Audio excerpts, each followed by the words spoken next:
semua, kami dari kelompok 2 ergonomi. Nama saya Singgi, saya Kaspa, Anda lihat, teman-teman tahu nggak sih di era digital itu, fokus kita menjadi aset yang paling mahal loh.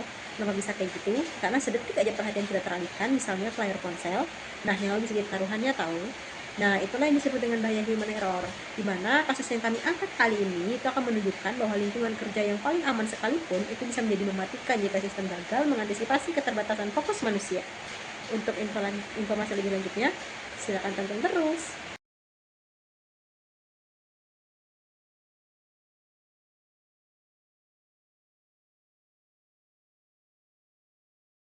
Video ini menunjukkan hilangnya kesadaran situasional secara total akibat distraksi ponsel. Karyawan tersebut mengalami kebutaan persepsi di mana fokus pada layar HP membuatnya gagal menyadari ancaman fisik di sekitarnya. Ini adalah bukti nyata bahwa mengabaikan protokol keselamatan demi aktivitas kerja dapat menurunkan kemampuan otak dalam menilai resiko yang berujung pada kecelakaan fatal dalam hitungan detik. Kasus ini bukan cuma soal kelalaian, tapi tentang cara kerja otak manusia saat terdistraksi. Pertama, ada yang disebut intentional weakness. Ini adalah kondisi ketika otak terlalu fokus pada satu hal. Dalam kasus ini, layar HP. Nah, hingga gagal menyadari objek yang jelas ada di depan mata, seperti jalan, lubang, atau alat berat, seperti itu. Nah, kedua, ada cognitive tunneling. Saat seseorang tenggelam dalam informasi di HP, pikiran masuk ke terowongan kognitif. Akibatnya, perhatian hanya terkunci pada satu sumber informasi, sementara kewaspadaan terhadap lingkungan sekitar turun drastis. Nah, bahkan bisa hingga nol.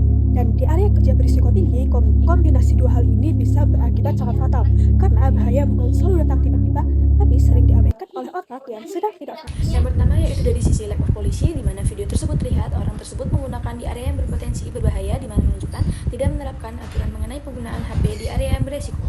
Dan yang kedua itu dari posisi physical bearisnya, itu lokasi dalam video tidak dilengkapi dengan pagar pengaman dan rambu peringatan, yang akhirnya batasan antara area aman dan berbahaya tidak terlihat.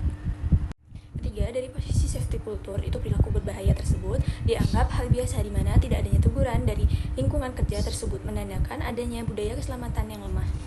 Berdasarkan kasus ini, kecelakaan kerja terjadi akibat kesalahan manusia dalam menjalankan pekerjaan.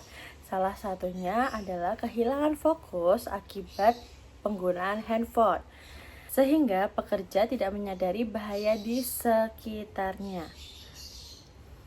Pencegahan dapat dilakukan melalui peningkatan kesadaran pekerja, penerapan aturan larangan bermain handphone saat bekerja, serta perbaikan sistem keselamatan kerja. Dengan sistem yang baik dan budaya keselamatan yang kuat, human error dapat diminimalkan. Sekian presentasi dari kami.